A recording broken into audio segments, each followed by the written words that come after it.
Yeah, you guys. You guys came from Toronto. Meeting that I thought was gonna be over at noon, got over at 1:45. Okay,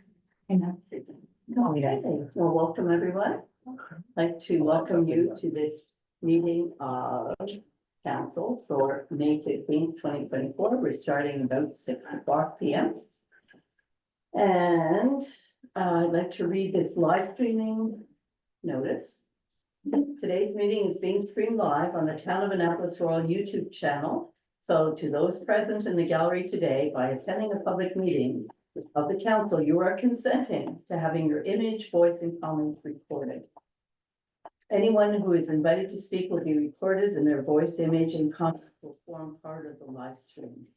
The chair and/or the CAO have the discretion and authority at any time to direct the termination or interruption of live streaming. We've never had to do this. Such direction will only be given in exceptional circumstances and deemed relevant, like fires declared or something. Thank you. So I'm calling this meeting to order and acknowledging that the meeting is taking place in Mi'kmaq, the traditional territory of the Mi'kmaq people. We have all members of council present, no regrets. And we have two additions to the agenda, both are under in camera. So we have one item, a legal matter under item 3 in camera. And item 4, another item dealing with contract negotiations. So are there any changes to the agenda? No. Hearing none, it's approved by unanimous consent.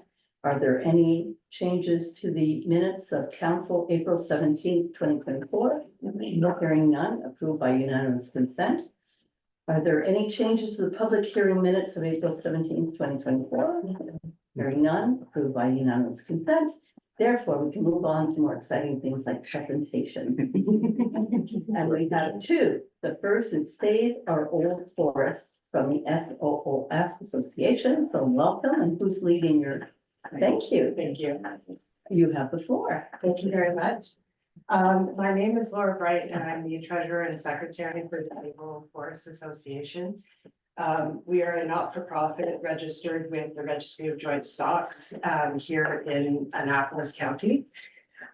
We have two primary objectives: to engage the public in helping to protect the forests in keeping with the government of Nova Scotia's own legislative commitment to protect 20% of Nova Scotia lands and waters by 2030, and to raise awareness of the ecological importance of protecting forests over 80 years old in particular. So I just wanted to say thank you very much for the support. We came last November and asking for council's support on behalf of the town of Annapolis Royal, and we did that. And we're here tonight to provide a little bit of an update, but also we have another request to put forward to council. So bear with me, I'll just be kind of going over a little bit of a recap at the beginning. So when we're talking about protecting 20% by 2030, back in 2021, seems like forever ago, the government of Nova Scotia passed the Environmental Goals and Climate Change Reduction Act. And with that, they put into this law a legislative commitment to protect 20% of Nova Scotia lands and forests. Since then, not much has happened in terms of moving the bar forward. At the end of last year, in December 2023, there were two sort of big announcements around this, though. The first being the release of the Collaborative Protected Areas Strategy that was signed by Minister Hallman from the Department of Environment and Minister Rushton from DNRR. And it was meant to put forward an action plan to demonstrate exactly how the Nova Scotia government was going to protect 20% by 2030. Going through the so-called action plan, there's very little actions and targets in place. But at the same time, they did announce that they were protecting areas that had been under consideration for a number of years. So they did move the bar forward a little bit, and we're now at 13.45% protected. But that leaves another 360,000 hectares to be protected by 2030. So let's Save Our Old Forests. We got started in 2023 with a petition that we started here in Annapolis County Since that time, we've been rolling that out to other counties across Nova Scotia. We've now hit over 50% of the counties. And at the same time, we really feel that very strongly that we want to get people involved, and then part of getting people involved and raising awareness about this is to build community and to work and put together some fun events, show up at local events like Riverfest and the Tuckerville Ice Cream Social. But we like to host our own events and work with different communities here in Annapolis County, such as artists and musicians. So we recently, actually just this past Saturday, had our second old time country music and dance at the Round Hill Hall, which was a lot of fun. So it was live music and a lot of laughter and dancing taking place there. And right now we're focusing on our second annual music festival, Soupstock, and that's going to be taking place on August 23rd and 24th at the West Dalhousie Community Hall. We already have 11 bands booked. We've got food trucks lined up. We have a local market featuring a lot of local vendors. So that'll be another really good time. And it's all just about getting people together, enjoying things that they love to do, whether it's art. There was the art show here last year at Arts Place, or through music, poetry readings, however people would like to get involved. That's sort of a big part of what we're all about.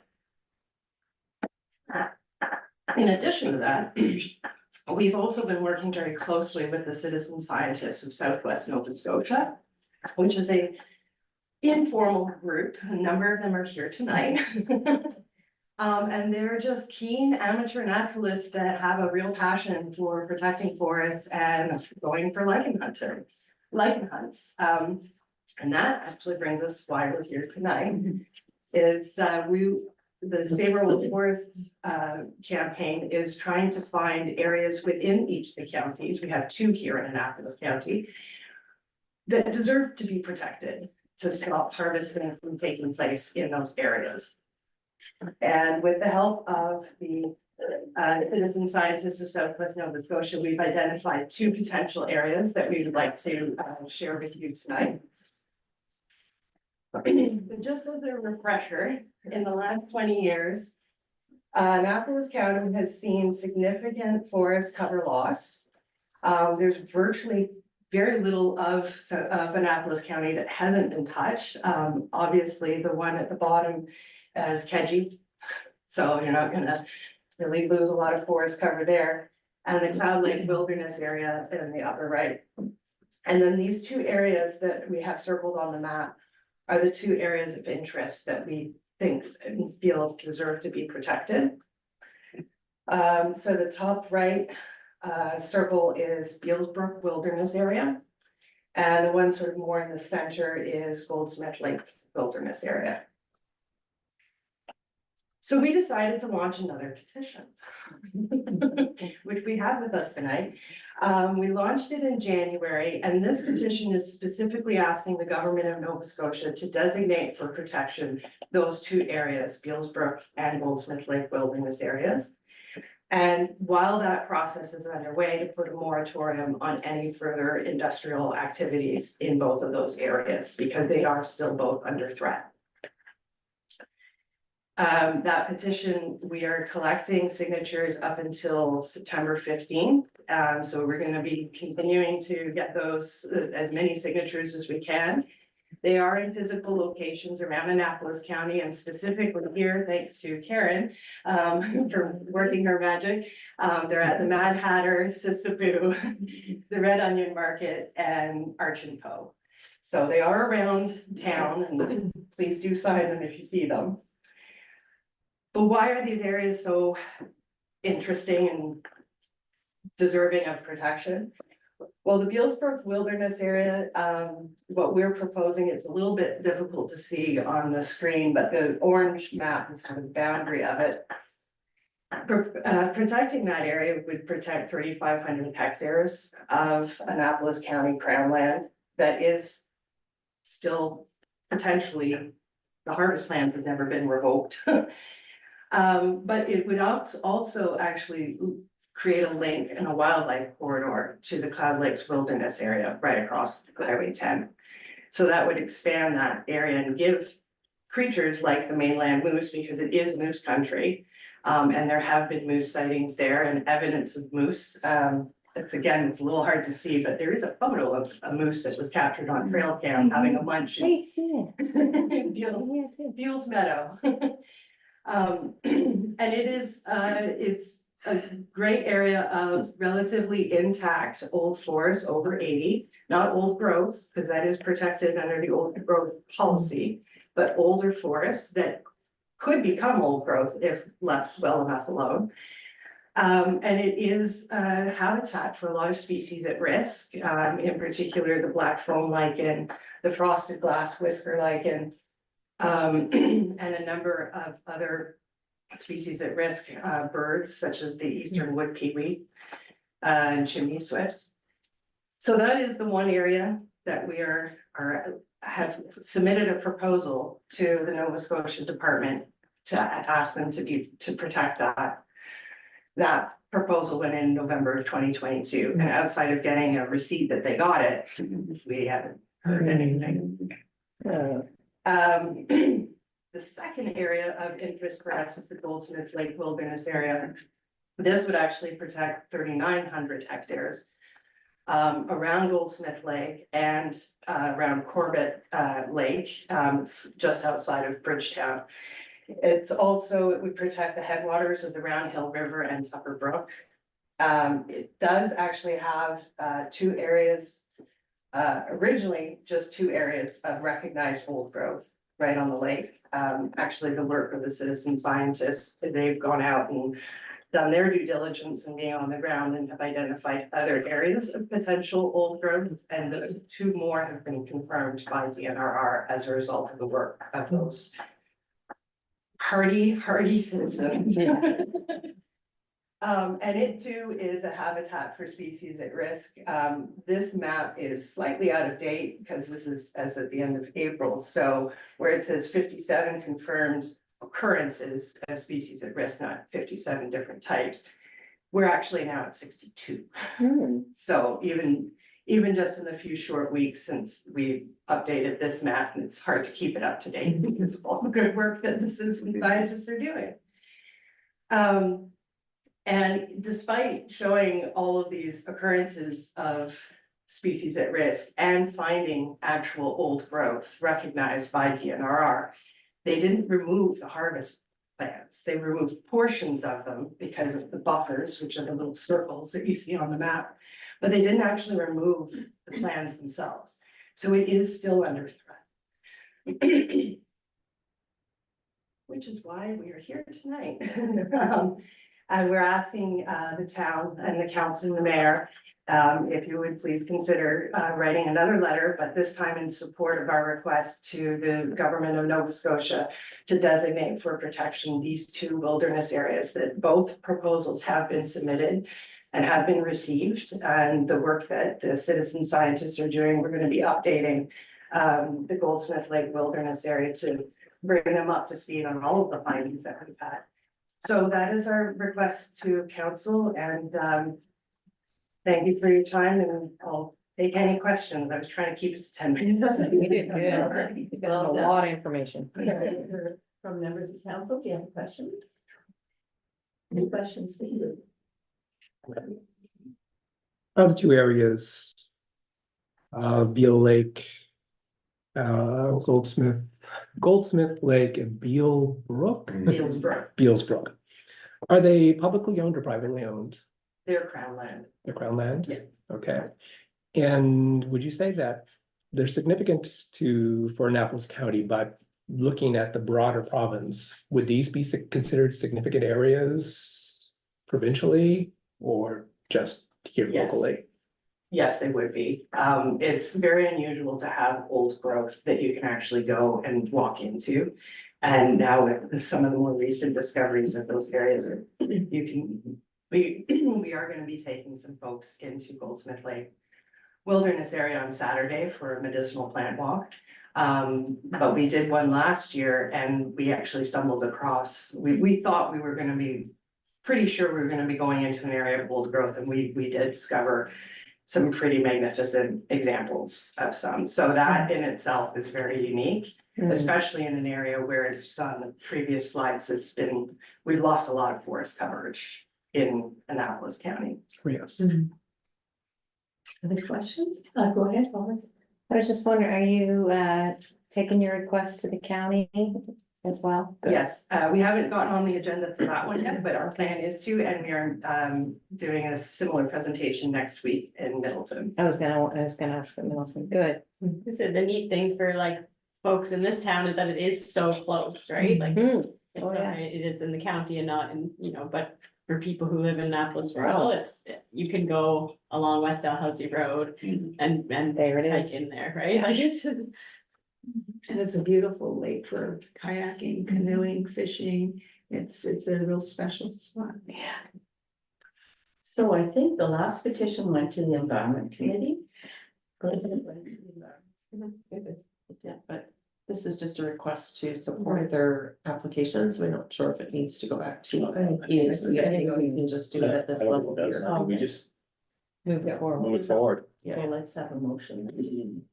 I'll make a motion to support this submission, is it you guys, or request for the province? We have a second. here. I'll second.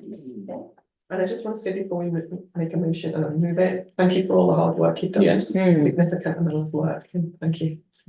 So you ready for the question? All in favor? Aye. Aye, motion carried. Yay, good, Thank you. So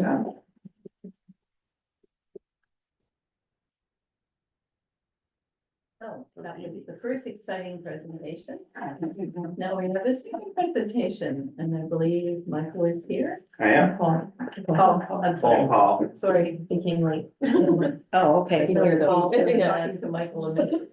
My own floor. You are. Thank you very much for giving us some time here tonight. I just want to give you guys a little bit of background about the tennis club. This is in regard to the tennis club and the facilities in town. And I don't know if any of you guys know where I live, a little bit of history where I live on School Street. Champaign, and the tennis courts were put there initially in 1920. To play, my sideline is to play tennis court. That was original tennis club in Annapolis Royal. So we've been, as a tennis club, we've been around for quite a long time. We got 45 members annually, which is significant. We play 3 club nights a week. We do it on Tuesdays, Thursdays, and Sundays. We've got this, more of a senior group that plays in the mornings at the facility, at the club, which is good. Our season runs from May to November, and some years even from April, depending on the weather, but generally May to November. We've put in pickleball courts. We're talking about recreation here. So we put in pickleball lines on one of our tennis courts to accommodate pickleballers. So they're also users of the facility. So they're there. We do all our own maintenance on the court. We have, Mike was good at organizing, club nights where we do all the courts due to weather and those kinds of things age, and we have to, we do a lot of crack filling. We call them a crack party. We call it a crack party. We get a lot more people when you do that. The police are right next door, so we won't go that down that road. So we do all our own maintenance. The bread and breakfasts around the local area here, they promote the courts as well to their clients that come here, and we have had several times, I know in the summer I've been down there, we've run into guests, they come here and get the key from the arrangement is that they come here and get the key and play at the courts at will, as long as there's not court time on. So that seems to be a pretty good, that's a pretty good promotion. We do 3 tournaments a year at the club. We host tournaments where we invite other members. We have open tournaments and we also have some club closed, but is that right, like 3 a year? Yeah. 4, but it's close. Okay, close enough. We get invites. We play in Wolfville. We've invited to Bridgetown, Wolfville, other towns. Our club gets invited. We invite them. We are also a member of Tennis Nova Scotia. So we promote, our courts are on the books on provincially. And we do go and play in tournaments, like I said, in Wolfville, Bridgetown. A lot of members come down here, so we mix it up with them as well, which is really it's a nice thing to do between the towns. Right now, we've got, a little study, most of our players are 50 years of age or older, I would say. A lot of senior, we have a lot of senior members, not myself, but we have Mike. Sorry, Mike. Okay. Yeah, we do a lot. I'm here for. Yeah, I know. So we do have a majority of our players are over 50 years of age in that age group, so. We've got, right now, so every year we promote and we try to move the program forward. This year. Mike Gushu and a player from Bridgetown, we're working together and we're running 3 clinics. One's already happened, there's 2 more coming up right away for new members. And I think we have 10 new members from here in town that have signed up, and apparently I was away, but the one the other night was quite successful. So we're trying to get younger people in the game. So the whole, I guess my message is that the tennis courts, in regard to, recreation and health. Where, it's a big thing in our town is we try to keep people out of the hospitals, the whole healthcare program, as we know what state that's in. So we contribute to that big time. And there's 45 people that we annually bring to those courts who are very active and, and we're all relatively healthy. And, so I think that's a big, push for us, is to support that. And I know the town supports the pickleball, the gym, that's fantastic. I play pickleball, Mike plays pickleball, that's a great facility for the winter months, but summertime. And I know it goes on, I guess, in the summer, but the majority of us move outdoors to the tennis and have forever. So I guess the reason we're here tonight is that, the facility, we don't have a washroom there. We've been sharing our washroom with the pool people, who've been kind enough. In the last few years, we've had a really good arrangement with them they're kind enough to give us the key, and that's worked out really well. We keep the key in our nightly cash box, and anybody who wants to use it, uses it, it's right there. So anyway, this year we've run into a little bit of an issue where the pool's under construction or being worked on, and that's fantastic. But I guess what we are asked is tonight, is that if it'd be possible for the council and maybe the recreation department and the pool society, who've been, like I said, they've been very supportive of this, but I know the construction is gonna go on there. If there's some way that we'd like to have one washroom open. Generally what people, without the washrooms, there's 2 options, I guess. There's the woods, which is not a great option, especially with the ticks and I'll be honest with you, that's where people go because it's right there. Yeah. Check out. That's what I mean, and the soccer field, they have one way down there, but that's kind of like out of our reach, We also have a few people that have stomach medical issues. That's that right. Need to be, when they have to go, they have to go. Yeah.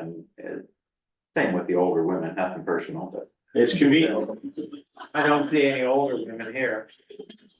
but it's convenient. I guess it's the convenience, and it's been great, like I said, with the pool, having the washroom there, and it's worked out really well for us. It's been fantastic. So what we're hoping is that maybe if we could somehow work through the logistics of getting one washroom open, we're not asking for 2. We only would like to have 1. We have enough money in our budget to pay for cleaning supplies and for. Make sure we do that, we could do it. Yeah, we'll do that as a club. We'll step up and take that step. But what we need, I guess, is that for you folks and for the recreation committee and the pool committee to come to some kind of agreement, some kind of a way of maybe turning the water. I think it's a water issue. I've been talking to the pool society and the water's turned off. I understand that for construction, but if there was a way that we could work through this and make that happen, there'd be it's a lot of make it, a lot of happy people. It's, it's just a washroom, and I say all the number of people and our guests coming to town, people using it. You go to Bridgetown, you got a washroom, you go to Berwick, you got a washroom, you go to Wolfville, you got a washroom. They come here, we can't offer them a porta potty, which is over 100 yards away.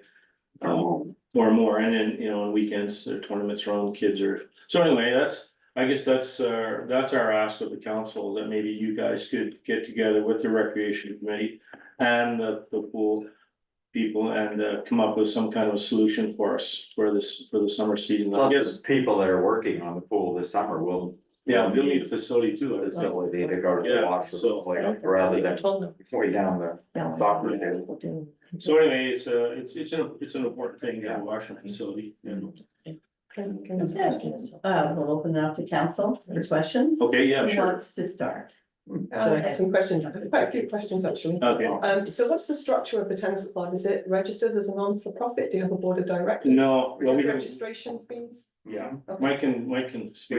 We have a board of directors with the president, Wong, vice president, VP. Wong, Okay, and secretary and treasurer and all that stuff or whatever, but it's not registered as a nonprofit and and do you have registration fees? Do you have an income? $50 a year. $50 a year. And what we have done with that in the past is, well, we would cost share stuff with the town up until a few years ago when we didn't bother asking because they needed to come to the town to get permission to help to cost share a new broom. So anyway, so we've been paying for all of the stuff over the last 5 years, but, yeah, so, Okay. yeah.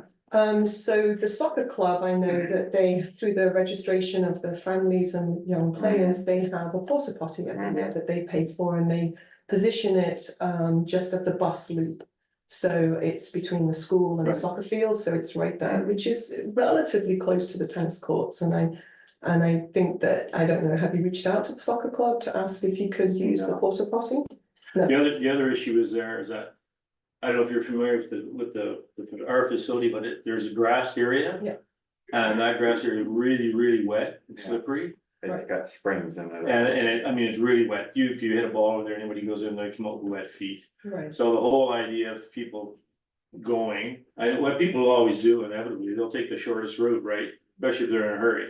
And so to go it around and back and over there and then all the way back, it's really, really, really inconvenient. Okay, have you considered your own porta potty rental for the summer months? Too expensive. It's too Too much expensive. What we've done in the past, any money that we've had when the time has come to resurface the courts, which, by the way, the time is now.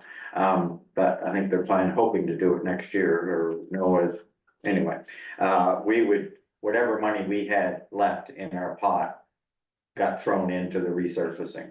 So usually we would have, I'm gonna say, $6,000 to $8,000 that we would put into that resurfacing money or whatever, but last time we had it done, it was I think it worked out to about 22,000. They quoted 50,000 for the next time, this time coming up, so.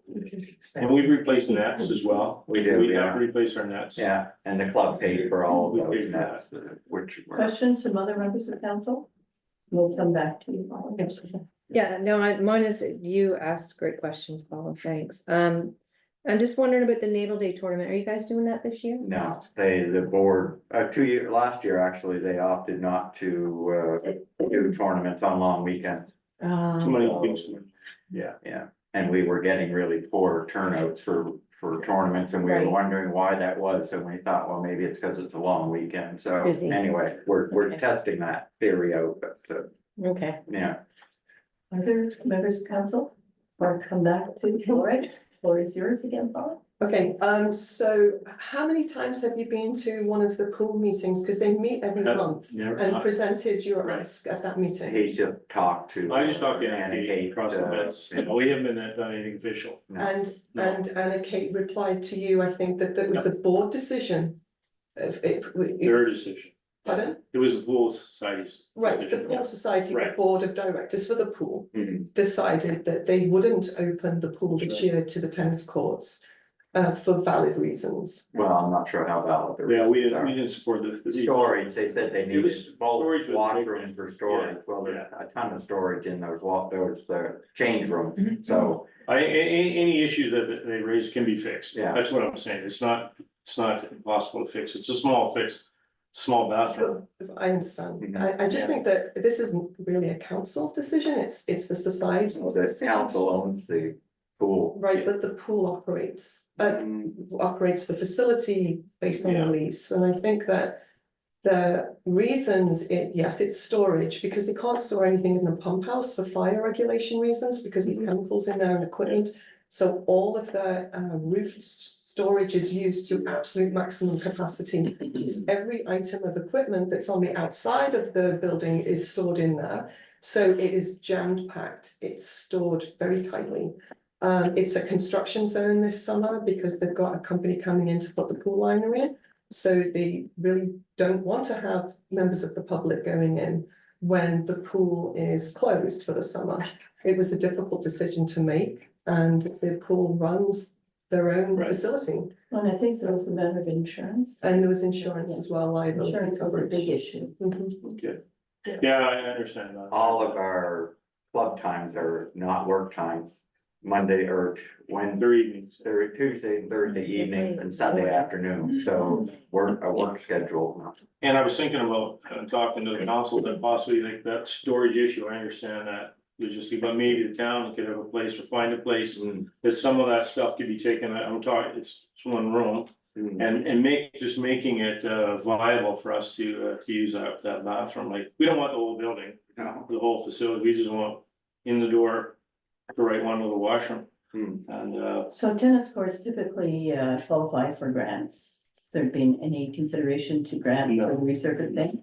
No, not for resurfacing, and we were told that Oh. NOAA was supposedly in charge of all the fundraising for that resurfacing. But that's what I'm saying, is there grants available? Oh, there are grants Yeah. available, Oh, for sure. and through Tennis Nova Scotia too, they'll steer you in the right direction, but So perhaps you could use some of the kitty now for that, on the condition that, of course, we apply for grants for next year for the resurfacing. For what Oh, you yeah, would normally resurfacing. put is in. So is that possible for you to use some of your reserves for the porta potty that was suggested? and it's a lot of money though, like, what is it, $200, yeah, it was, I forget the exact. Yeah. month or something? Or quite a bit, it's like, it would be like close to $1,000. One thing that For Anna. 6 hours, for 6 hours a week is all we play for, so. And I guess to consider, and another thing just to put on the table is that. In a 5-year plan, we talk like there's soccer in that area, there's the pool, there's soccer, there's tennis. And I know that if you go to Wolfville, you see what the facility they have there, if you go to Berwick and see the facility they have there, they've combined all that as one facility. It's not the pools, it's not that, if you go to Wolfville, if you wanna use the washrooms or anything for whatever reason, then tennis has access to it, soccer tournaments have access to it, it's scheduled, you have to, for tournaments and things like that, but they've got one standing facility, so I'm talking down the road, I'm just. Anna Kate and I thought that would be a great idea if we could work together with soccer, tennis and the pool to come up with a 5-year plan to build one facility, we're not talking like a. No, and that makes sense to Just- plan together. Yeah, absolutely, Yeah. so that all 3 facilities would have access to a washroom, maybe not all to the pool, or, that's gotta be security for insurance reasons.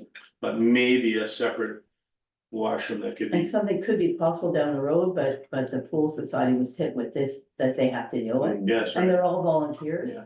So the issue of insurance, that's all pro bono by, legal advice, it's all pro bono by a lawyer. So, and the town, you're right, has not assumed total responsibility for operating all that, because it's kind of a high risk for finances, right? yeah. So that's kind of. the So issue. does the town, I'll ask a question, does the town have the liability for the tennis courts, or we don't pay liability, do we? No, it's covered under the town's insurance. Yeah, somebody, that's what I And thought, we yeah. carry a hefty price for pool insurance, so anything that happens on site Mhm. does fall in the town. Right, And there's just so much risk you can take with the seawall wharf, and like how much risk are 503 people going to take? They're not all ratepayers. Yeah. So for the town, it's all about managing risk. Mhm. And the cost of even a porta potty right, was an issue, and it came up in budget, even such a seemingly small item. yeah. Every small item came up this budget. But I didn't come tonight for, expecting a solution, because I understood when Anna Kate had sent back to us, Mike and I, we talked about it, but I just thought we'd put that, put the stats on the table. And let you guys have a really clear understanding of how much that court is really used. Mhm. And how it's important and for the community, for the town. we're talking revenue, you're gonna have the use of, guests coming and using it. Annapolis has got a nice little tennis court with a nice water. Mm. And we appreciate it. And there's another question for you. I was just going to say, I lived in the town or outside of the town my entire life. I remember when the tennis court was built. The fact that it's being used and the repair that it is in now seems to be better than I've ever seen in all of the years that I lived here. Wanna come to a crack party? Yeah, you you- might have to. You send out applications for. Yeah. And I think the fact that you have 45 people who are Yeah. joined the club is fantastic. And I see those people out there on Tuesday, Thursday nights and Sundays and other times. And I hear the importance of having washroom facilities. The pool was obviously a great thing to have. All this worked out fine. And I think, there does need to be a solution for that. Whatever that may be, and it's worth considering. I understand that there is a porta potty over on the soccer fields. But, your club meets on Tuesday and Thursday nights, which are two times when the soccer fields are most busy Yeah. with kids and parents. So I would hope that there is some way of coming up with a solution that works for everyone. And Councillor Hopkins. So I just wanted to just point out that the Pool Society works very, very hard. I know last year it cost $166,000 to run that pool for 2 months, of which the money came from donations, fundraising, and so on. They had 9,000 individual visits to the pool last year. When they ran the pool during COVID, they came up with creative solutions to social distancing, and they actually rented a porta potty. It was an accessible porta potty because that was the grand opening of the accessible bathroom that had been built. So I'm just saying that they worked really, really, really, really hard and almost never say no. I think for them to say no this time to you it was a difficult decision. Well, yeah. But they did it because it was the most sensible decision to make for all the reasons we've just said. I think if you have an issue with that, and you said you did, you didn't think they were valid reasons, I would suggest you No, make I- a presentation, to the Pool Society themselves. And I also would like to make a suggestion that your tennis club is really successful, and that's great. You have loyal members year round. Perhaps you would like to come up with a creative solution of your own, like the soccer club does. They pay for their own porta potty. Maybe you would like to do that as well. And I think that one might be the way forward. So Question from the deputy mayor. well, it's a comment. I guess more of a comment. The pool facility is town. It's not the societies. They run it. They maintain it. They spend their monies keeping it up and allowing other groups to use it. Honestly, a door to the new bathroom that was put in to the outside would have solved a lot of issues like this, but who knew we're not gonna have a pool for a year? That being said, there's 45 members. You're bringing in a couple $1,000s a year.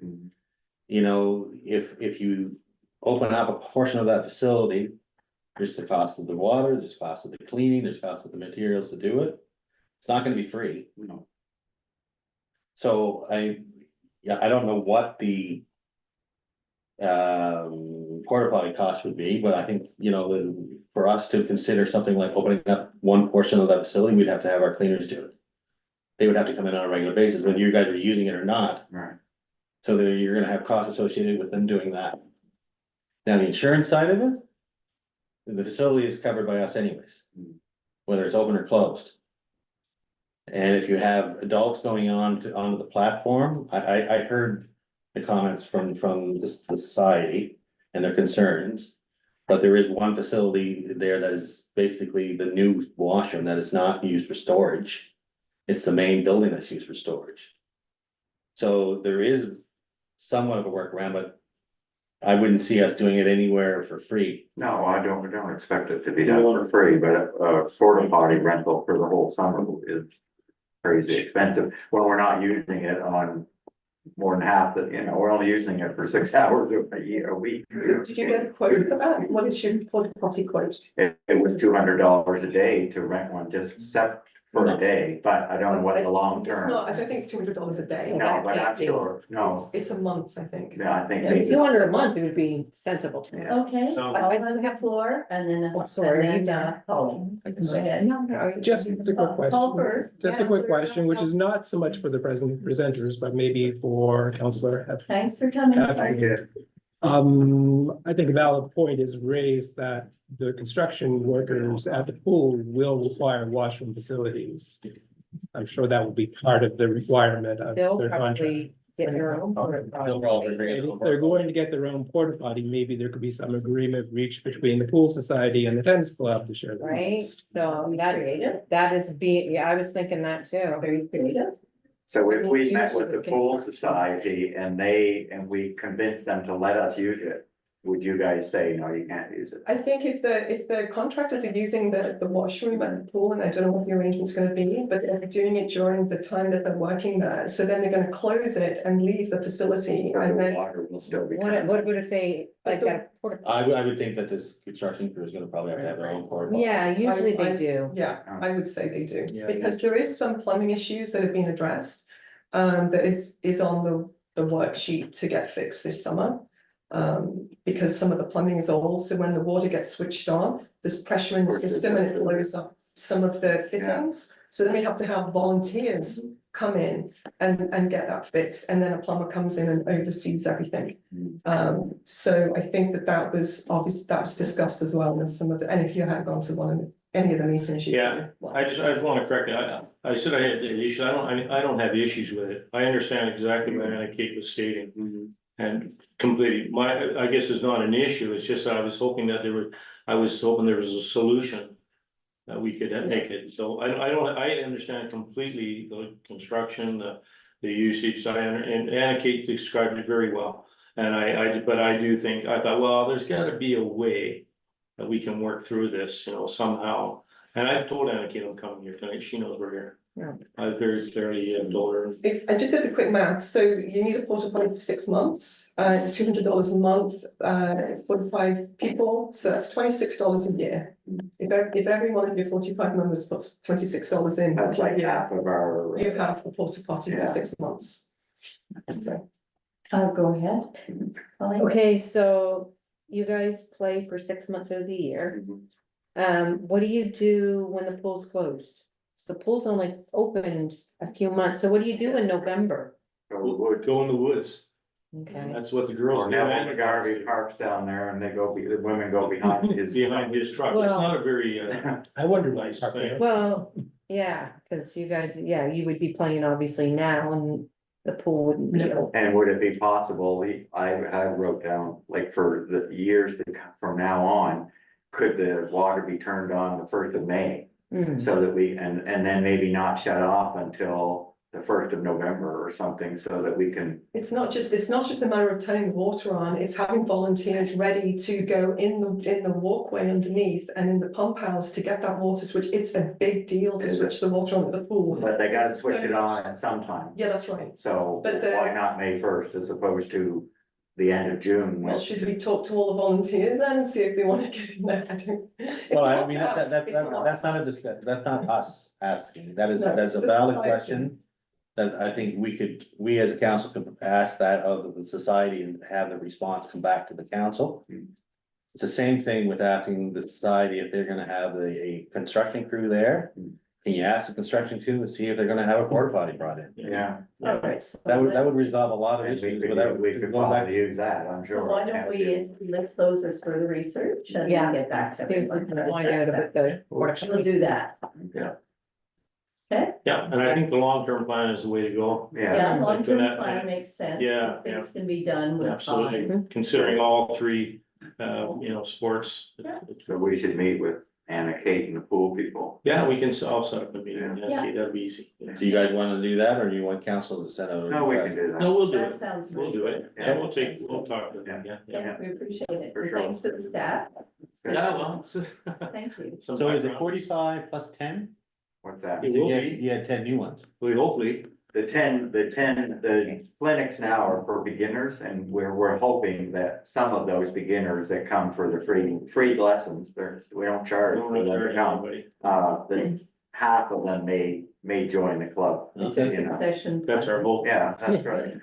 Try and get some young blood. Yeah, they're younger people, so, Yeah. the more younger people we can get involved, the better, so. Yeah. Well, thank you very much. Okay, well, thank you for your All right, time, Good luck. appreciate it, Thank you for your time. and, we won't be back soon, No, not for the summer. I don't vote for you guys, but Paul, so be careful. Okay. All right, you guys. Thank you. Warren, we did warn. Okay, all right.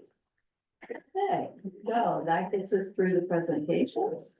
I would like to have a comment. Oh, yes, go ahead, Sandy. I would like to say that the tennis club does not give the town any money for any fees or anything that goes on through the tennis courts.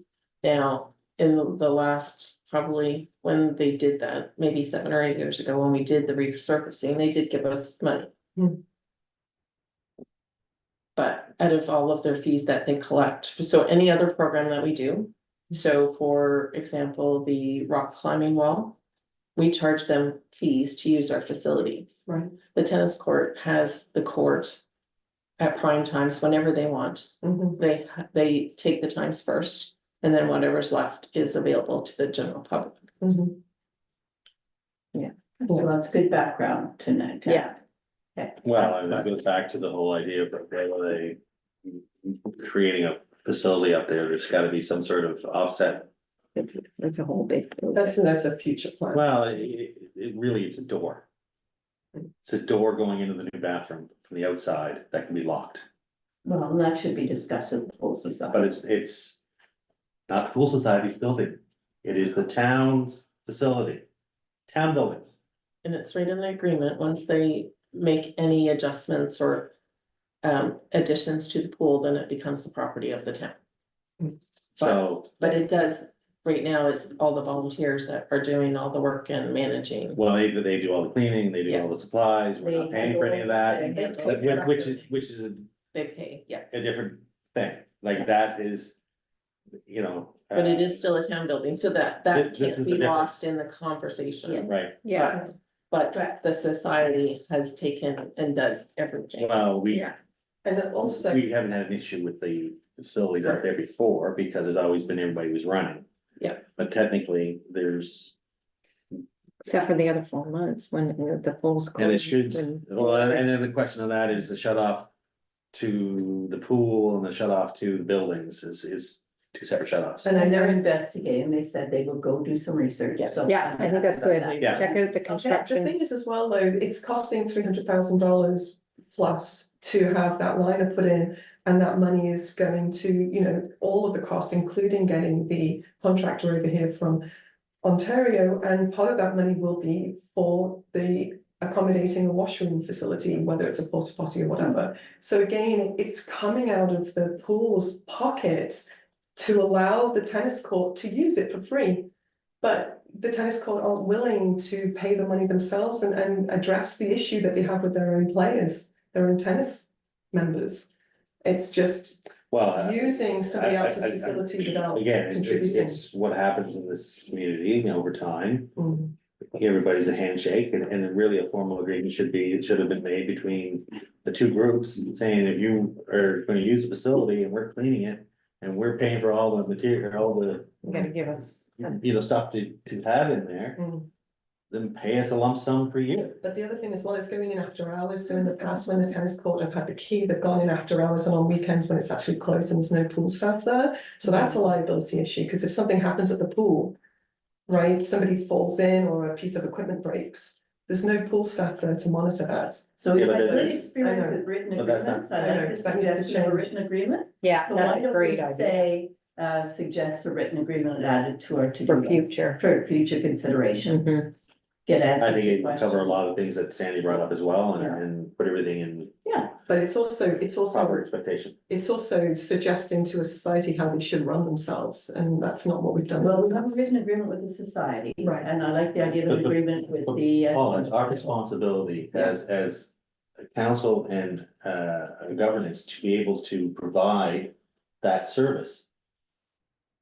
The facilities are what we're providing. You're saying that the society that runs it and manages, if they're not there, then we're not allowed to use that facility? I think we're at the Right, point that that's- we've kind of discussed that we know we need more information. I think we got some solutions, if we're okay with just moving through the agenda. Yeah. Yes, please. Yeah, all right. That brings us to unfinished business. We have the Nova Scotia Federation of Municipalities letter regarding municipal policing, and Sandy and I attended the police meeting in Truro today. How'd that go? Oh, you got back from Truro in time for this meeting? We today. did, we Oh, did. okay. So rather than bog this meeting down, Mhm. what we can do is we have the recommendations from the police chiefs. Yeah. They were all there today. HRM was represented. Wow. So was Cape Breton, and they did not respond to the survey that was done, so it was good to see all the units together. There's, the general thrust of it is that we need to speak with one voice to the Department of Justice. So I think the way they left it today, Sandy asked what were next steps, the next steps was everyone's gonna write their own letter to DOJ. However, they have Not shared with To us NSFM. sorry, to the Nova Scotia Federation of Municipalities. And the federation will do their usual work of synthesizing that into a document that they'll give back to us that we can look at. So you will get to see the recommendations because we got them today. So we'll send them out after this meeting because we We'll didn't. write up a letter sent around to council. The deadline is May 31st for the submission, so That's short. we'll work on a Alright. letter and we'll send it out, and once council agrees on it, then we'll submit it to NSFM by the So we can deadline. send it, do this in two parts, send you the recommendations right away, so you have time to digest them. And then we'll draft a letter and get that out. Thank So you. how's that? We'll do it in between meetings because there is Okay. urgency. Okay, great. That handles that one. Now we can move to snow and ice control policy, which is at tab 4.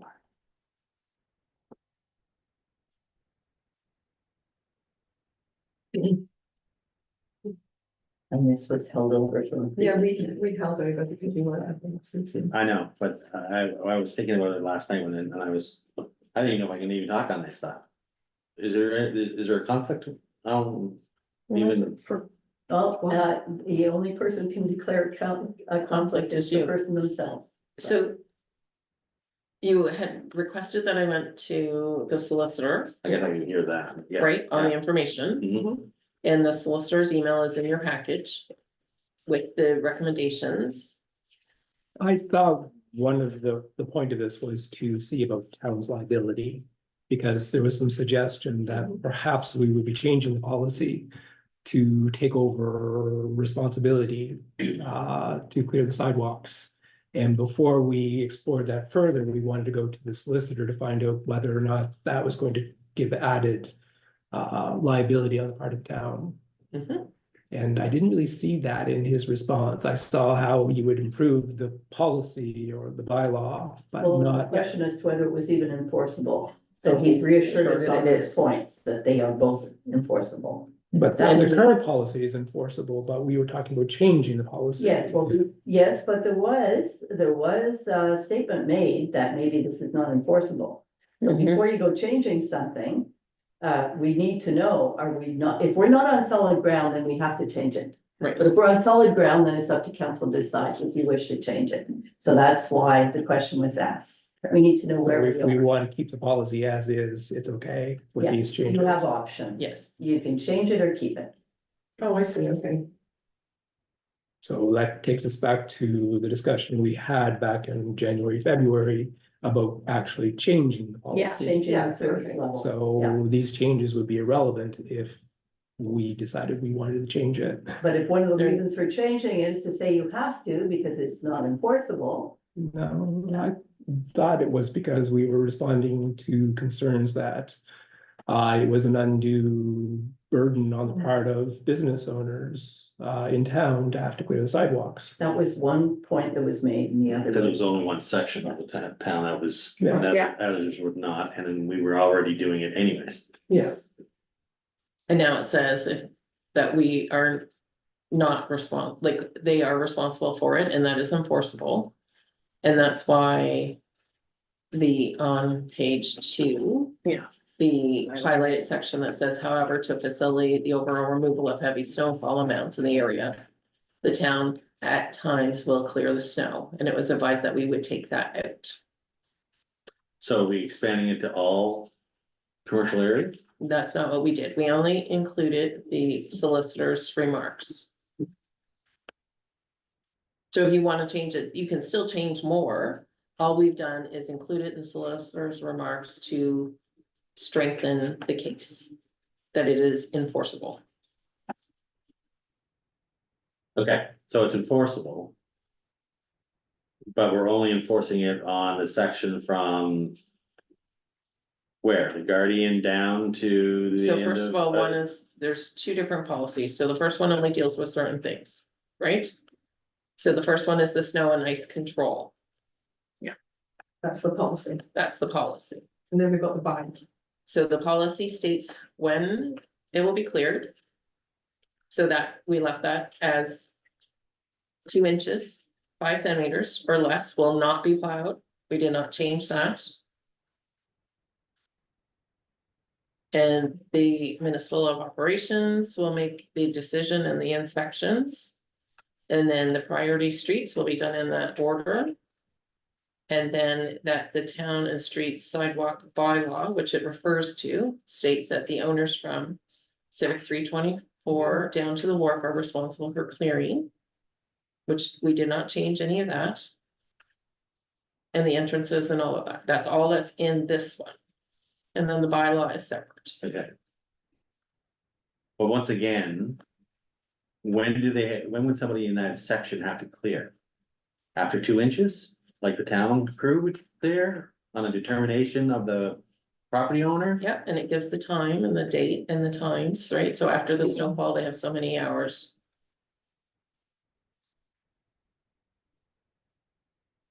Can I just ask a basic question? Ask a silly question. When was it put in the bylaw that the section from 324 St. George Street down to the wharf was the responsibility of the business owner, tenant, that definition of ownership? When was that 2017. included?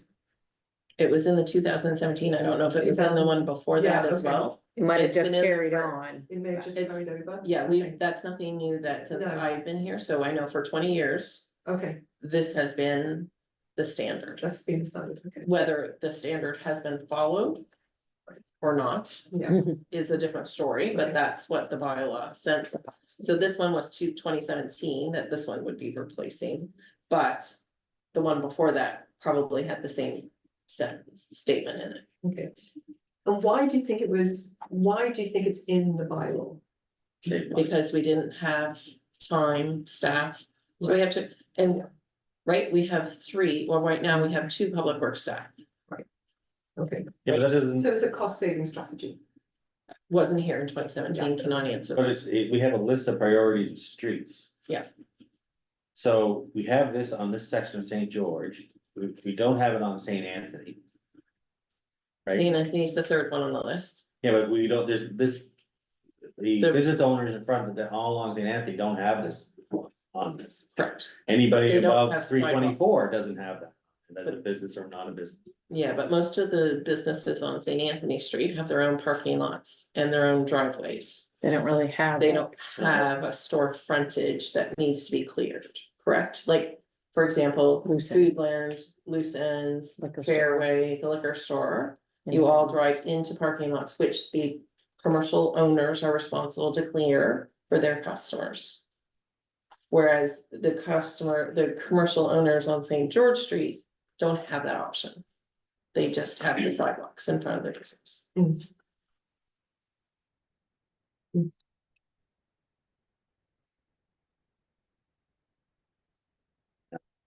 What about outside Lucky Rabbit, in the Sun Lodge? What about that Some section? lower St. George. Yeah, some lower- Oh, that's lower- on Church Street.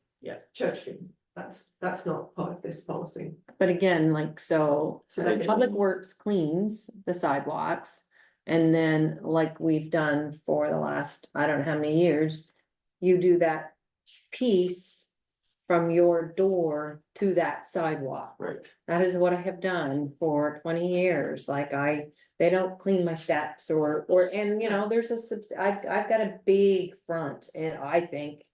It feels like it in the winter time and I have to shovel it, but they come and they do their thing, which I appreciate, and then I do the rest. And that's just how I've done it. I don't look at insurance or anything like that. I just do what I would assume I would have to do. Like, they're not gonna get out of the vehicle and do my steps and, So we'll go across to my building.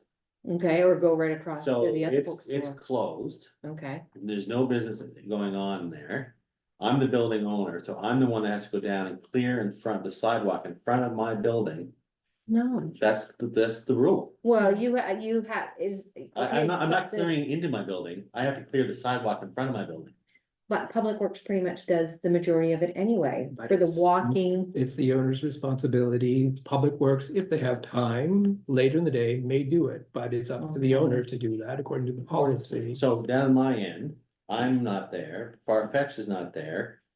I don't know if the next bookstore on the thing is open or not, and Arch and Poe. The only thing is not they open, and shovel neither is the, And neither is the old eyeglass one.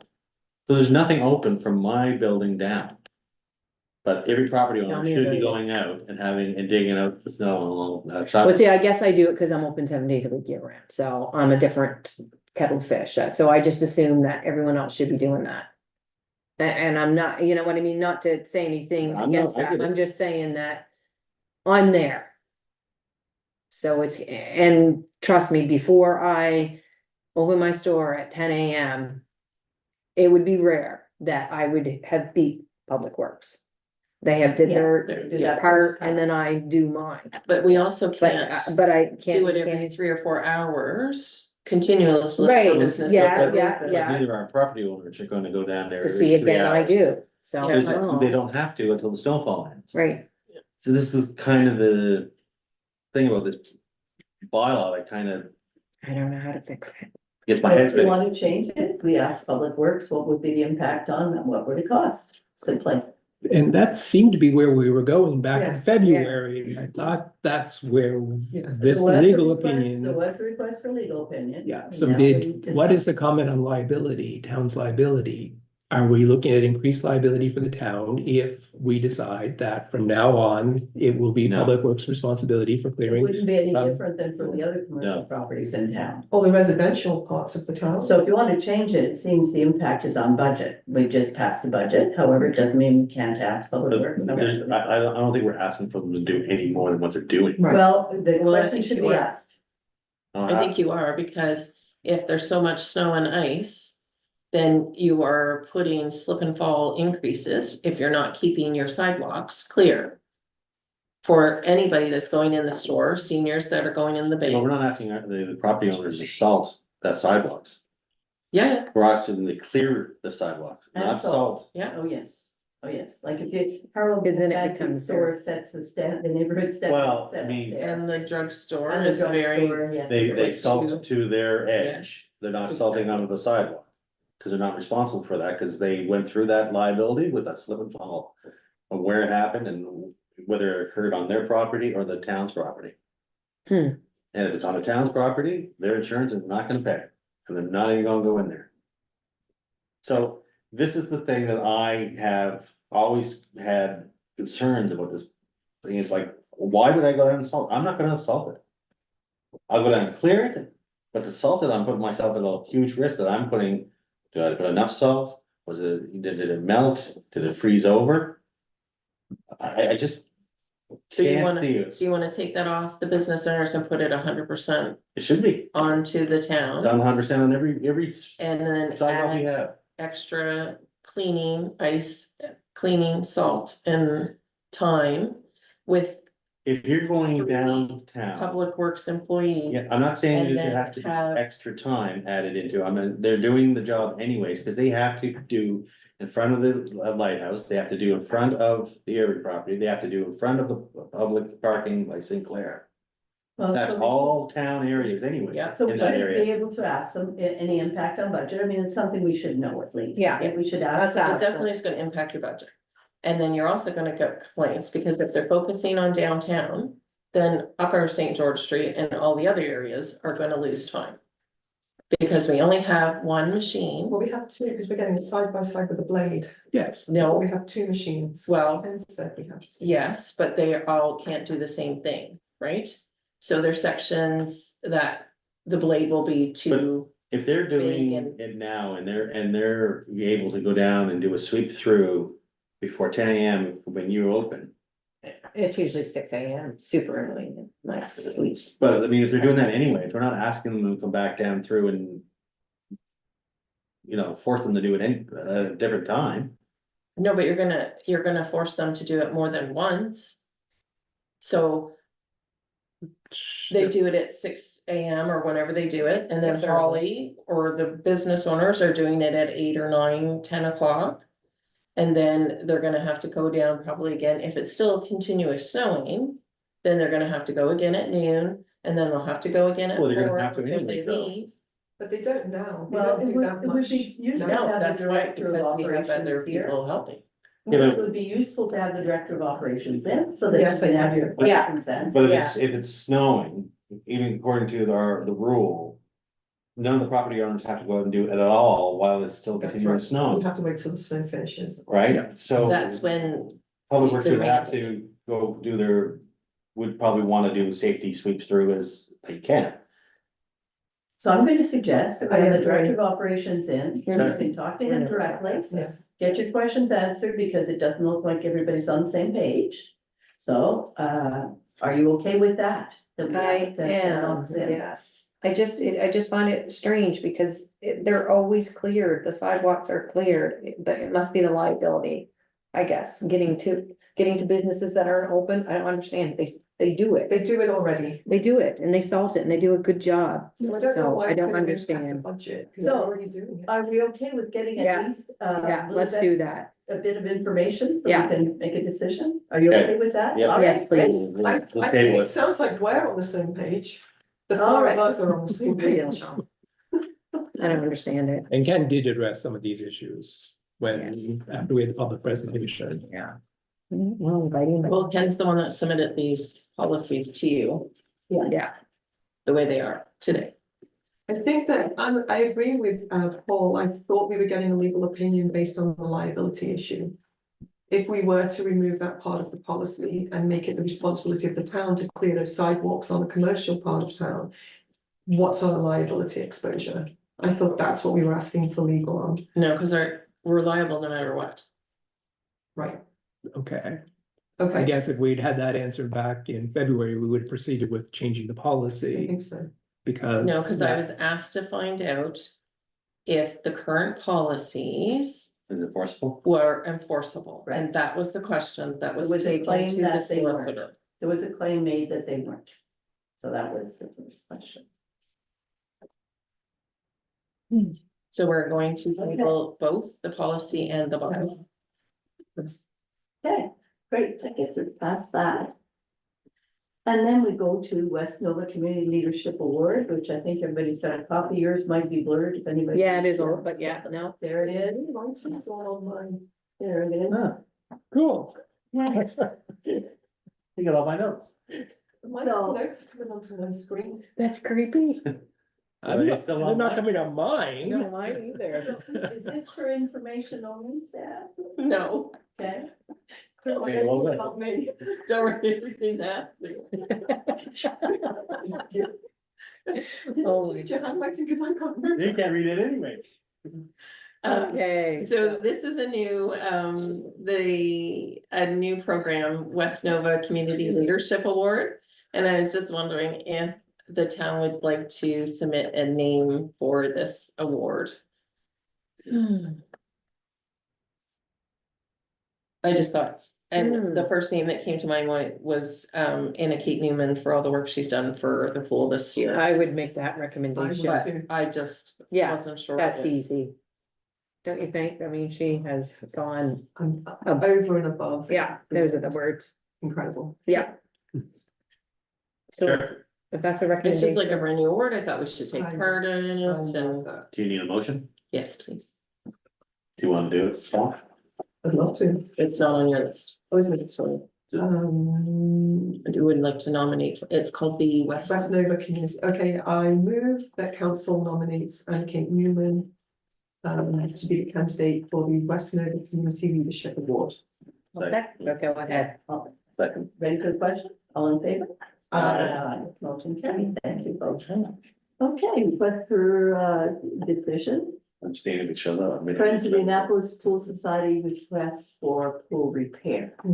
So according to our agreement that we have with the pool, they just need to come and notify us of any changes that are being done at the site. And so it's just formality. Yes. So they've advised. Any questions? We're all okay with that? Yeah. All right. Do we have to read? There is a motion here. Yes. Okay, I would, yeah, that council mutually agree to the improvements to the pool as per the written request from Friends of the Annapolis Pool Society. I will second that. Ready for the question? Well, can I ask a quick question? Do we have the actual, Yes, I know it's the liner. no, it's on the second page of that, Oh, okay. it's all of that. Yeah. Kind of outlined the whole. Yeah, Thanks. it's a kind of an overview summary of. Ready for the question? All in favor? Aye. Aye, motion carried. Okay. Moving on from there. Appointing new member to the Environment Advisory Committee. So as per our announcements last Thursday for the community climate capacity lead, we were. It was announced that we were one of the cohorts that are doing it, so we would look to appoint Cassidy Walker as a member of our environment committee. Oh, It's great, You did motion, right? please. That council approve the appointment of Cassidy Walker to the Environmental Advisory Committee for the term ending December 31st, 2025. I'll second that. Yay. Ready for the question? Everyone in favor? Aye. Motion carried. Thank you. And then the public meeting review. So who would like to start on that? Public meeting review? May 13th? Yep. Monday. The one we just had. Yeah, the one we just had. I think Oh. there was 100 people in attendance. I did a very rough count. It was really Some well with more, attended. some without. Is that what you heard? And I only had like 65 people, but There was definitely 75 seated. And then there was all of us and more on our side, the 2 engineers, the people standing at the back. So I just kind of rounded it up. It's Nice. definitely 75. I rounded it up. Well, Too bad we didn't get people to sign, yeah. Oh, do we have- Amateur, but- Bartender. My glass is always half full. Caterer, right. it was awesome turnout. It was a really good turnout. Yes. What's Good our, question. I think there should be follow-up. yeah, Yes. yeah, we really, now that they've heard. The public have heard, I think a survey is crucial. Asking those questions, yeah, I do, I think it's important to ask if what they see. For the seawall. And for the wharf. I mean, the other infrastructure's gotta happen, I mean, we've gotta make sure that there's safe drinking water, that there's great sewers. That stuff is, that's not really up to anyone to say, oh, okay, well, we'll hold off 10 years or whatever, you know, but.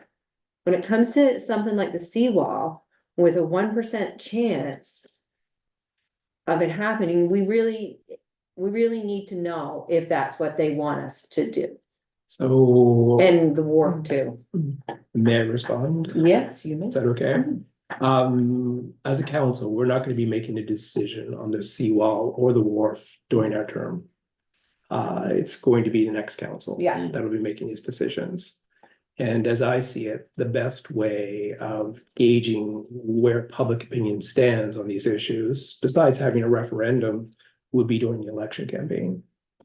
If there's going to be an election in September, October, that is an ideal opportunity for people to talk about these issues and let their opinion be heard.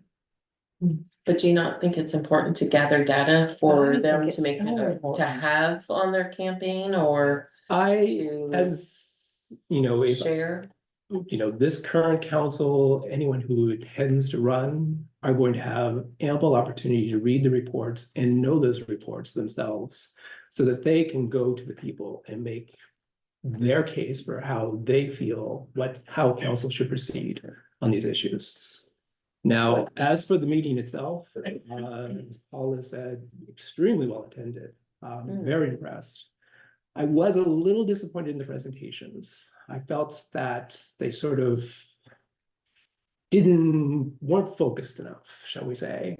For example, the discussion on infrastructure deficit across the country, starting in the 1960s, and how population has grown, and 1970s, first Trudeau put a lot of money into infrastructure, but that's now aging, wasn't really relevant to the discussion here in Annapolis Royal, where generally our infrastructure is in good condition.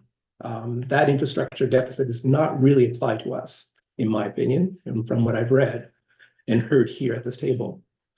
So that, and I felt that Ames, the two gentlemen from Ames said that, they were not going to offer opinion on where they stood on, for example, the seawall. It seemed to me that it was quite clear where they stood right from the get-go. And I was a little disappointed in one comment towards the end where they said, in October, don't be surprised if you find 2.5 feet of water on St. George Street. When their own report says the storm surge between now and 2053 is going to be no more than 10 centimeters, and we're building a wall which is not going to be 2.5 feet high. That seemed to be an opinion, a statement that's going to really stick with people, but is totally false. And that bothered me. Yeah. I think you were next. Oh, I just wanted to point out, I agree with what you're saying, that the next council, they can make those hard decisions based on the opinion of the residents and owners. But if we don't act now, we might lose the opportunity for funding, because there's money available this year, federal funding, is that correct? So I think if we wait until 2025, or whichever council members wait, we might just lose that opportunity. Sorry. Go ahead. There was I had a lot of discussion with those that attended after the meeting, and there was a lot of comments came out of like the Department of Environment and what they would allow and what they wouldn't allow, the landowners, what they would allow and what they wouldn't allow. The small area of town we're actually talking about compared to the rest of the town that it wouldn't be affected by any storm surge. And the amount of money that they pointed out that would be added to annual taxes. So even starting now, if we did everything they wanted us to do, you're looking at adding $800, $900 per year to the taxes of everybody in town. And I mean, that's a hard number to swallow for a lot of people in this town. Never mind if you're talking about, I don't know, 200 people that live up in Upper St. George that are 10 feet above water line. Right?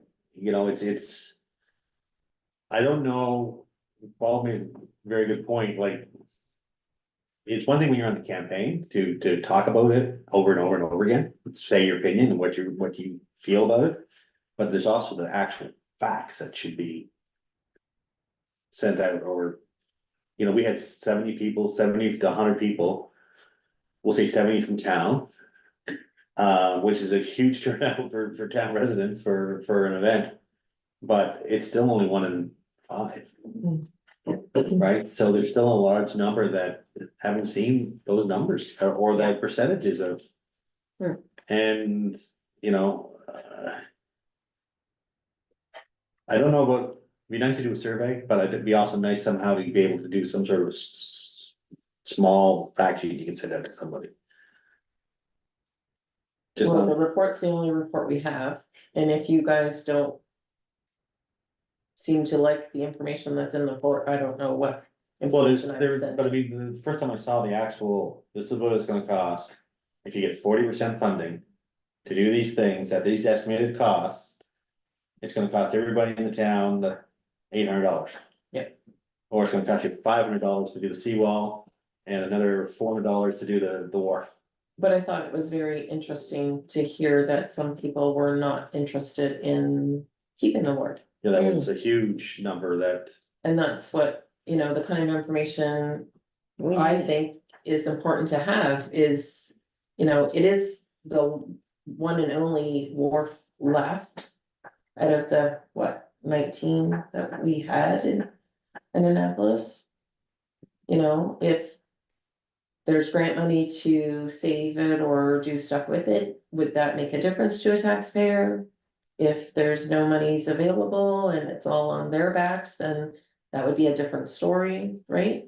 And so it's not just one question that you need to ask or one response, because there's so many variables to each individual section of that, right? Like if you don't do the seawall at all, but you protect the wharf, Or vice versa. or vice versa, right? Yeah. Or if That's- you. well, they broke it up by projects, I Right. mean, and you made the point during the meeting that putting those projects in. Our 5-year capital plans through the numbers Yeah. all over the place, like you took those numbers out. And they said they were discrete projects, so for And yeah. example, Yeah. they did, the reason they did that, for example, the wharf, so, an application has gone in for 100% funding of the wharf. Long shot, very long shot. Yeah, But if that came in, council could decide it wants to do it or not. Mhm. So you don't have to go, because the first thing they ask you is, would you accept it? And if the town feels its residents don't want it, then that's just dead. That project goes out. Another 25,000 went in because the deadlines are now for grant writing. Another one went in for design on the terrace structure for the work, 25 grand Mm. from a remote fund. That could come in, and the design, which still doesn't commit you to the wharf, could be done at no cost for the town. So those are the things, there's opportunities. But if you cut it off, there will be no opportunity, or it goes to another fiscal year, another. well, my Yeah. concern is that we are trying to keep what we have. And I don't think we need what we have. To be honest, I think, you know, if we put in some sort of terrace berm. That's half the size or even less than that. Well, realistically, do we need a functioning wharf there? No. Well, Still is used by a fisherman. Yes, but For they sure. have one in Digby that they can go to just as easy, and they have moorings up here. They can Yeah. tie to if they needed to go up to the boat hauler. It's just ease and it's cheap to unload here, so that's why they do it. And fuel up and, you know, I don't know, I see it being used is all I'm saying. But for the wharf, we would need a business case if we were to. Yeah. And it's just, there's no numbers coming in to even offset that. Yeah, and So, there's very. People like few. walking out. So Yeah. is it something that we should be saying, okay, well. You know, if we take off the shell of it, it's full of stone, we add more stone, and then we have a walkout. It's a cheap fix, and it gives people what. They enjoy about the wharf, the ability to walk out in the basin. but we don't know that because we've never asked the public Mm. what they like and what they Well, don't see, like. this is Right. the question, we're asking them, do you want to keep what we have? Or do you want us not to keep it? But We're not asking the question, do you want something else? But it's a loaded question, and I think I think we need to explain all the options. Well, It's not a yes or no And answer. it's only the third public meeting, so you could simply go to another public meeting. That's. which We can did be put in our whenever. budget for Yeah. public meetings for this year. Yeah. Okay, But I think a debate is more productive than a presentation by an engineer. I'm not sure debate would get you anywhere, but certainly a It would, different. it would, format. it would allow for both sides to be heard as opposed to just one side. And I think there is two sides to Well, each of these actually, there's more than projects. two sides. Well, I yes, just, anyway, I'm just, putting it out there that there's more than two sides. You have a wharf committee too that needs to be taken into account, at least because they provide the input. Yes. And a lot of money went into producing the reports, even though the town's share was minimal. But a lot of money and thought went into what was done, and their thoughts were also included in terms of the design they came up with. Mhm. So a lot of work has been done, doesn't mean council has to accept anything. yeah. Yeah. Mm, and we still let you know if we can actually put mm-mm. a tiered I'm nervous 50, about 60 that. foot section on somebody else's Fair. property. But actually, detailed design design was not included for that reason, because design is a different cost. Yeah. Yeah, What they did was exactly what was asked, order of magnitude, because you can't afford detailed engineering. No. But in order to apply for funding, you need order of magnitude, so that's what you have. But they told us it didn't include project management, doesn't include design. So there's an opportunity to have design for the terrace, just design, doesn't mean you're gonna build the terrace. right. But, and then the question is, if the design is done, in the past, the town has had a history of doing a lot of design work that it didn't proceed with. Mm. There's all kinds of reports that are there. Yeah. And if it's no cost. Well, I to town, is just that felt know of to be- the work that was done on the marina, that's in the same space. And it was not done. Because you didn't own the land. Yeah, but we're not talking about the same spot. Yes, you are.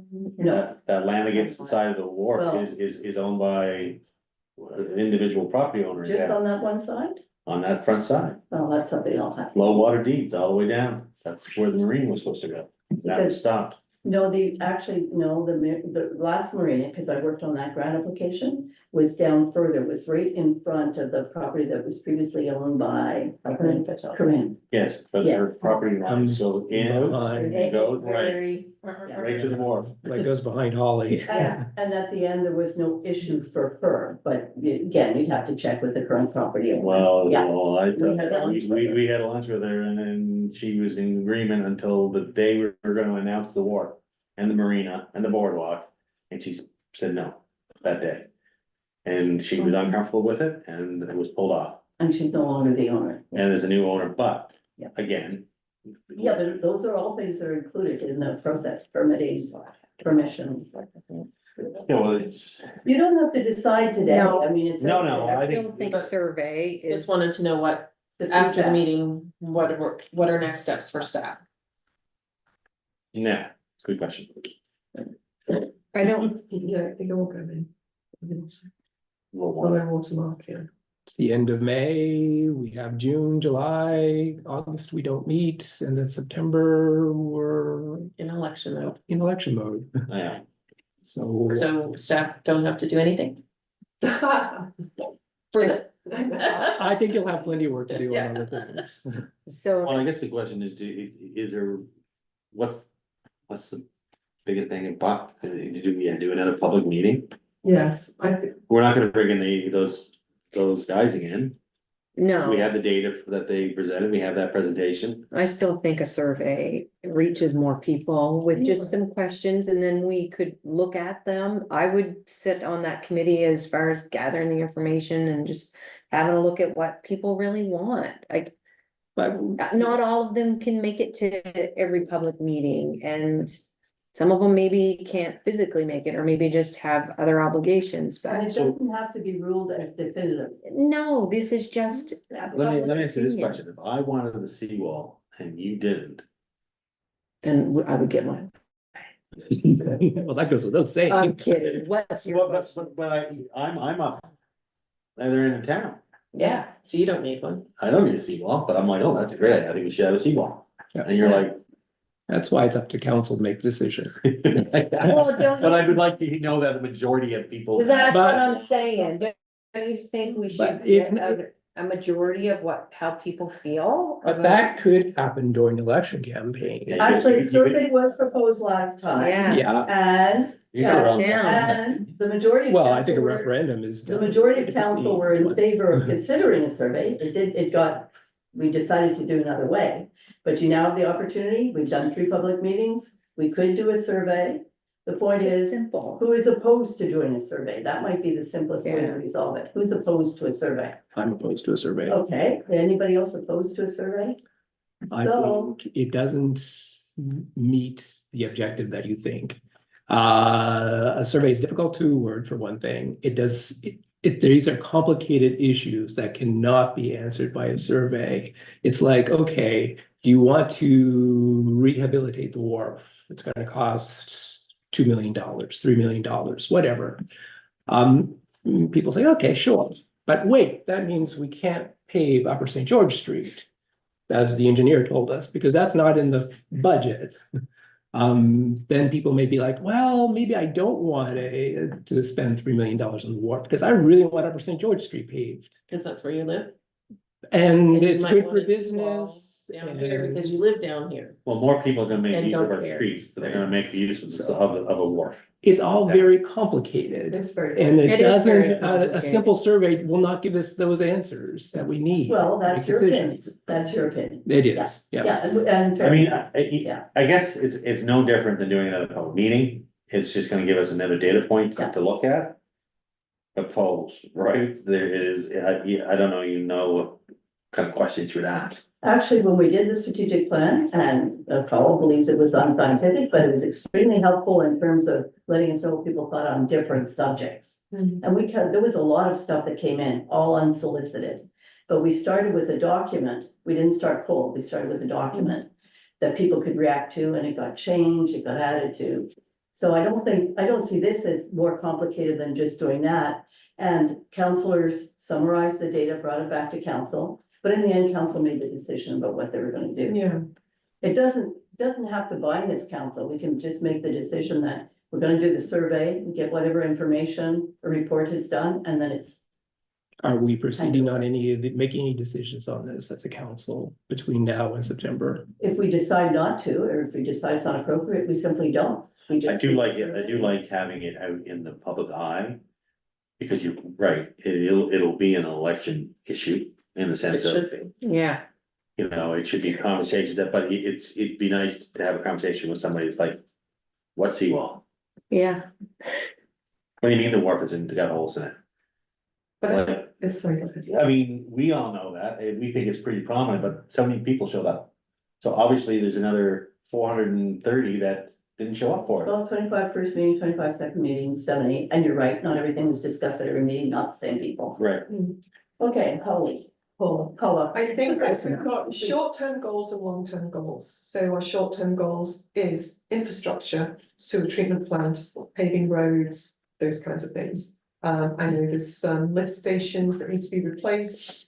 There's water infrastructure on certain streets that need to be replaced under the ground. We know what Ken's list is. We've seen it. I think there's 10 items on his list and they're all important. I think there was only one that was like, we could wait on that one. So that's concerning to me that we have a public works supervisor that has 9 items that are very important on his list. So that's his short term. So perhaps the survey would be the short term list, which are the priorities do you think are the most important? And then the long term list, wharf, seawall. I think short term is just in our hands anyways. I know. Yeah, I don't think we need to ask somebody to say which lift station is important or which Yeah, we road. budgeted. Yeah, but the long term one, my underlying concern is that we have staff, we have council, and that are all working on assumptions that we need to do something with seawall, and the assumptions that we need to do something with the wharf. Spending time and energy on something that I'm like, is this what we really, is this what the community needs and wants? And we, you know, after the public meeting, it was like, well, a lot of people didn't really think we need the wharf. Mhm. Well, then. You know. Why are we spending all this energy on trying to repurpose this unit? Maybe it's sometime that we, anyways, that's what I'm hoping that we get out of. Yeah. More detail, more data. Okay, Sandy, you're next. So I just wanted to bring back to the wharf, like we've had 2 engineer reports of all these things that are wrong with the wharf or what needs to be done. We have not done any repairs because we didn't want to spend money if we weren't going to keep the wharf or if we're gonna keep the wharf. Mhm. And so we still have that list of items that we have not repaired on the wharf. The wharf was inspected on Tuesday again for an annual repair. So that wharf report will be coming once again. And just from talking with our engineer, there is only like 1 or 2 holes on the side that we have replaced, so the side towards town. And then the end of the wharf and the side next to the hollow has many holes. Because we didn't do any repairs last year on Because it those was 2 the front side spots. that was the really bad side, and now that's Because of okay, the- and the back yeah. side is now the bad side. And the repairs that we did are holding up well. Hmm. So. Then that's gonna be another budget issue because we didn't plan for any budget repairs to the wharf again this year, so, and like you said, we don't wanna spend money if it's not an item. That the public And wants, demolition right? is 870, so if a storm took it out, we'd be facing 870 unexpected money Yeah. to demolish the thing. Because we wouldn't get away with. Was there an leaving it in. explanation given as to what that would look like? You know, What? that's a question I had asked, I think, in the email. What, the 870? Yeah. What the demolition Yeah, I would didn't look get, I like. didn't get that either. Is that I've got the removing? detailed costs, I could send them to you, because that was one of my questions, what are our options? You know, reconstruction, rehab, or demolition, Yeah. and he sent me a detailed printout of the 870, I can send you that. Oh, I would like to see that too. Because we needed the 3 scenarios, so it was 870,000, so I'll get that out, okay, demolition costs. I got a lot of that must be moving rock. Rock. Yeah. Which you don't have to Could be. move. Which you don't have to move. But he sent me a detailed estimate, so, yeah, out to council. And asphalt is inert, from what we were told. I'm not sure we get away from it in the water. We can always move it to, you know, Correct, but we still have to move. Brilliant Street and put it on somewhere over there. So we have to make a decision about next steps.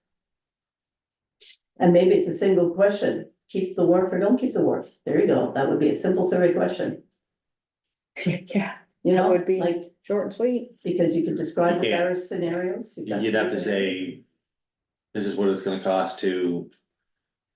And we need to be honest, to keep what we have, you have to repair what we have and not patch it. Continuously. Right, Have you're the budget gonna, money you're for gonna it have to fix it. Right, and legacy fund. And we have 3 scenarios, we have the capital costs and total reconstruction, we have the rehabilitation, we have demolition, we have the 3 options. Yeah, when you say rehabilitation, are you talking the one with the? The 2.7 million, Yeah. yeah, and that one is the one that went to Economic Development Fund. Yeah. Because they had 100% money, so Yeah. that went to them. Okay. No, those So are that very, is going to help that one side. Yeah. It's not And gonna- that's what I'm not gonna help wondering. the The other side. No, that's Because- just the maintenance, the rehabilitation does is the entire whole. thing. The working side still needs to be Isn't figured. that 4 million So, to do the entire structure? no, it was over 5 million to do a reconstruction, yeah, this rehab that is sounds right. 2.7. And then 870,000 plus to demolish. Yeah. And we could introduce the 4th option, I just heard it, but did somebody just say? Well, it. Oh, yes, annual- continued repairs, annual repairs, I'm waiting for it.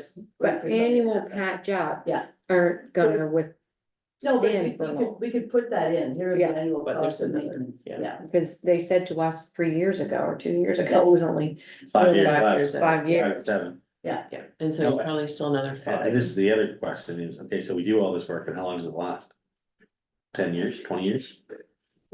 And then we're back at this another stage trying to decide another $8 million to replace this thing again? Cause it was redone in what, 90? Anyway, 91? that's another question for the Ames people. Mm, But that, But actually, know if that the life of the asset would be in their asset management report, that would be in their long-term plan. Cause Ian did those numbers, so we can find that, pull that out, the life. After I'm rehab. fine with the survey data. yeah, well, Well, even if we did just we need- focus on the one project, We the could. wharf. You know, we really want your help, we really wanna get a feel of how you guys feel about it. I mean, we've had major big uproar, public meetings, and we've had lovely productive ones, but I want people to be in their home, writing their report or what they feel is important and sending it to us.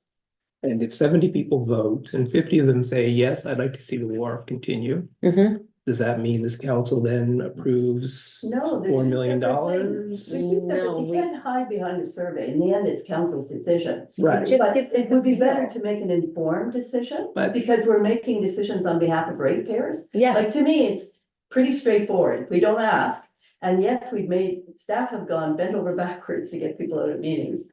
And as Sandy says, there's repair costs, if it was anybody else who was my client, I'd be asking the question, do I keep it? Here are your Yeah. options. there. We need to yeah. see more options, and they'll tell us, because we have a very vocal public, when we ask, they respond.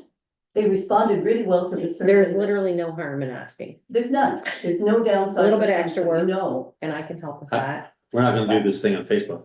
No, no. we don't do survey. anything No, on survey Facebook monkey. Other than push out information. We did the last survey there on the goods. As long as the questions The are town accurate. didn't. how, Anyway, how is we- the survey done? It was a paper and an email survey. And it was just delivered, made available on the website. So, People could come in. Yeah. You mentioned last night that we went, is it water bills coming in? Correct. Yeah. So I thought if we Yeah. wanted to do something, the end of June, we could put another little notice in the water bills, cause I don't know if that worked last time, but it just seemed Yeah. there was a good crowd. I think it worked, yeah. And so we could do something, Put it there and put it on our Facebook or on our website, stuff like that, saying. This Go to is the the survey. there's a link, or if you wanted a paper Yeah, copy. Here's the link.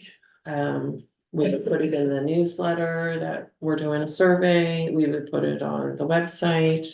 And council would approve Right. the survey. That's how we did it last time. Yeah. It was an all. How do council we decision. determine if the town residents or? It would just be a council- question. It would be in the a In survey. the survey, okay, we put that in, that's good. You could even break it down by, do you live on Lower St. George Street, do you live on Upper St. George Street, it could just be, do you live in town limits? Right. I would do that on the seawall questionnaire, but not necessarily the wharf. The Yeah. wharf is kind of.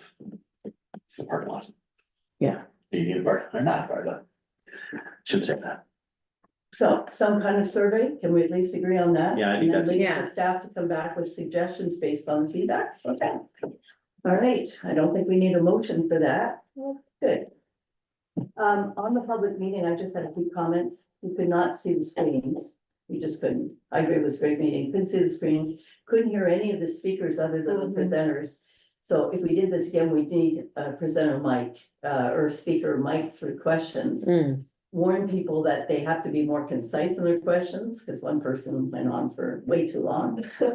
But those were, to me, like, the whole thing went really well, the caters, Yeah. everything, having the students there at the front, the handouts. People appreciate the handouts, and lots of people came through after and just said thank you on their way out to the Yeah. students, to anybody who's standing there. Yeah. So those were just two little things that if we were to do this again, but I thought it was great, okay. yeah. Great. Yeah, I thought the questions would be asked at the end, and then we could have, cause we had the 3 mics set up at the head table. But then people just, the Well, way it people rolled, it left was, because they couldn't hear some of the questions. Yeah. So the people who left early was primarily a hearing problem. They could not hear, so we lost some people due to long rambling, never get to the question. Well, you can also have a section closer to.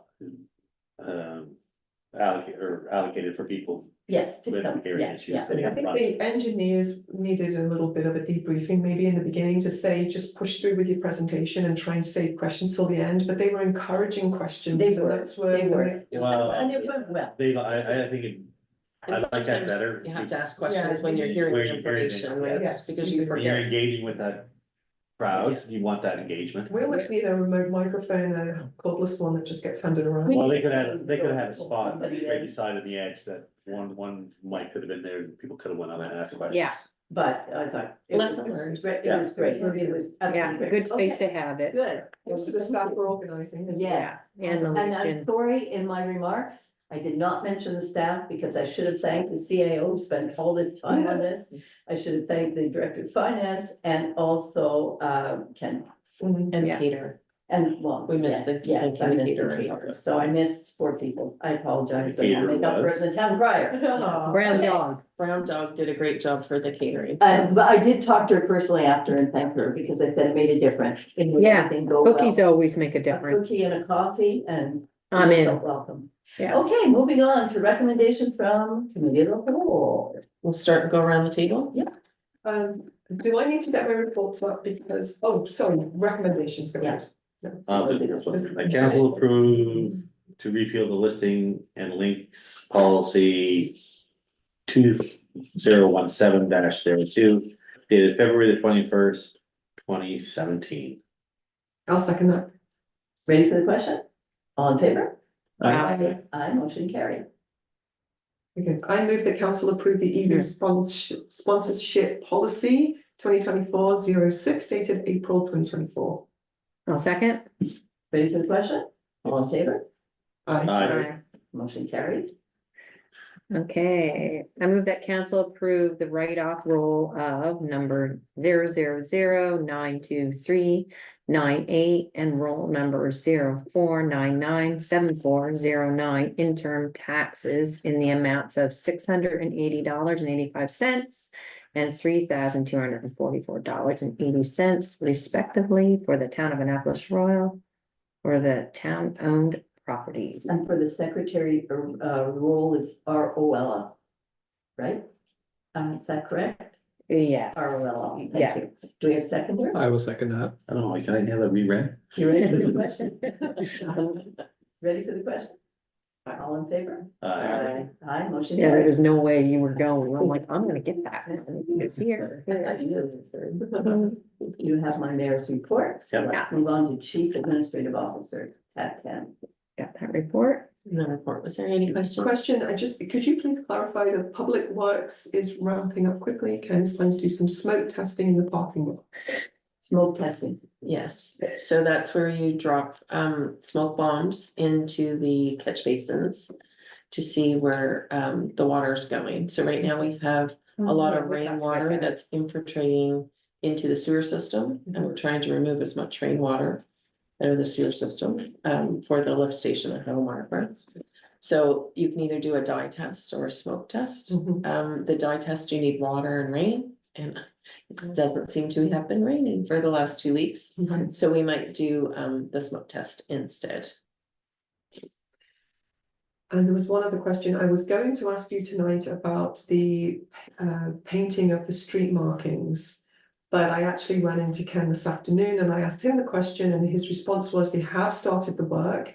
And so it's ongoing, and it's probably going to take about 4 weeks to do the whole town, including the crosswalks, all of the street markings. So the work has started, which is great news. Yeah, so I do have, and so I would like to, bring it to everybody's attention too, that when we're starting to ramp up for the summer and we're down another person in Public Works. So we only have 2 people. So it's gonna take us longer to get the painting done. It's gonna take us longer to get the mowing looked after. It's gonna take us longer to get certain things done, because there's only 2 of them, and if one has a doctor's appointment or something, then that leaves Ken and one. We've been trying to hire a casual person to help fill in until our other employee is able to come back to work.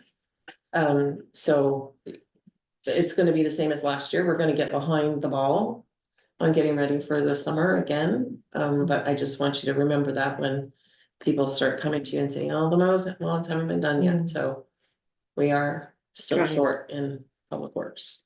Do you think Public Works are prioritizing the crosswalks? I'm just thinking that they're almost non-existent, and I've seen a couple of times where people have tried to cross, but a car hasn't seen that it's a crosswalk and continued on. If there was a way of getting those painted sooner. There's so than many later. priorities with the painting, it's hard to say, Okay. right? Because you have to have signing, you have to have people available, then they'll have to work with the police department Yes, when they're doing crosswalks, because they can only close half the street at a time. yeah.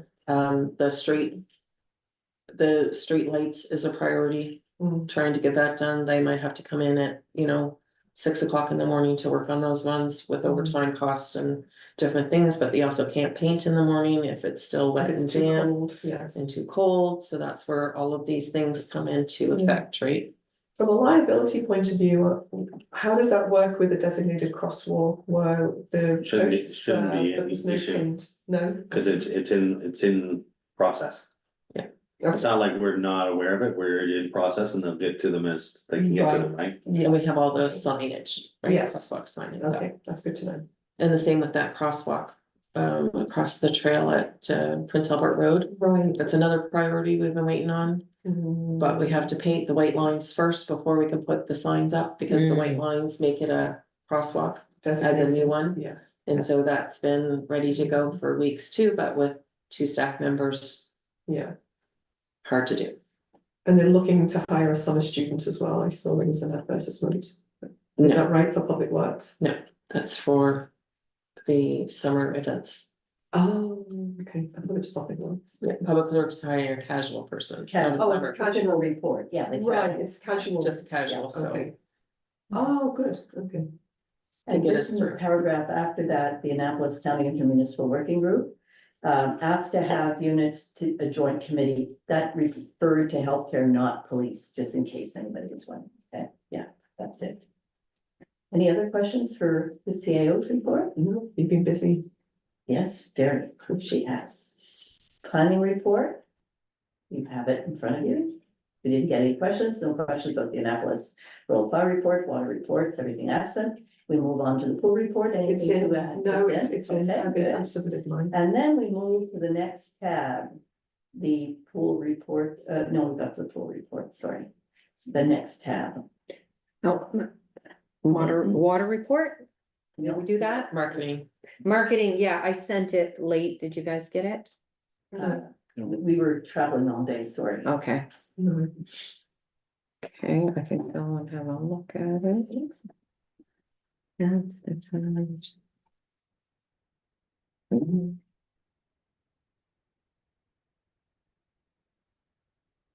Okay,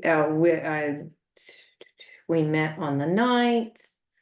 And update and discussion about our first roundtable. All members felt the roundtable was positive and people were engaging, moving forward. Pardon me? Yesterday.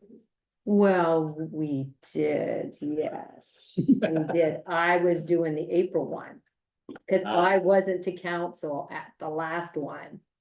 So I never even thought, no, yeah, I don't have a report for this Michael would have last. the report for that one. Yeah, what did we do last night? Kiosk, did you talk about the kiosk? We did. Yeah, I missed that part because I had a On funeral. the kiosk, The kiosk or the The VIC?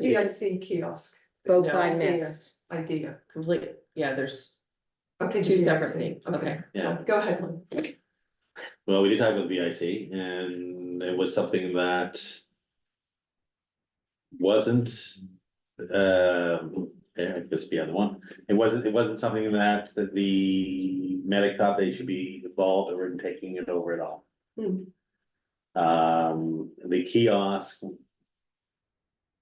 was an interesting debate too, because it was do you put up a kiosk so other areas can put their documents or flyers or cards in to say, come to Digby, come to Milton, come to Kedgy, and wasn't really promoting what was here. So there were some ideas brought up about maybe doing something smaller within the retail or in the B&Bs, but that's kind of where the conversation went on that one. We were trying to figure out if people were still using rack cards. I have a concern about that too. I had a business owner, address the problem about getting her rat cards back from the Board of Trade. That's money, like she mentioned, and she was really wanting, because when they closed, they would have all of their stuff. Stuff somewhere. So I don't know where that is. Anyway, we did mention to reach out to the president, the former president of Board of Trade too. It's a whole thing you gotta manage and take care of, right? And then right after that, you. I left So we before lost- that. We lost quorum after that. Sorry. And there was a little bit of a discussion on a display case, display case, the town crier requested a display case. but that needs a little more discussion. And there wasn't enough of a even quorum to even have a discussion on it, so it's been tabled till Sorry. the following meeting. I'll make That's all that right. one. And then there was discussion on the So- Explorer and And our event at the end of the month. Our second round table Yeah. is on the Monday, May 27th. 27th to 28th. and doing a little more work with the town 27th. crier. Yeah. As a way of maybe putting in a marketing and economic development section, showing what's happening in the town and what's going on and kind of, I think it was felt that Medic doesn't promote itself, what it actually does, and everybody's questioning what it does, and it was kind of important to do that. Collaboration funding was talked about, Mhm. and what would the requirements would be to get collaboration funding, UNESCO, and what? UNESCO site. The UNESCO site. That still doesn't have a lot of turnout yet for anybody interested in doing that, but that's there for anybody that's interested in the UNESCO. Making Annapolis a UNESCO site.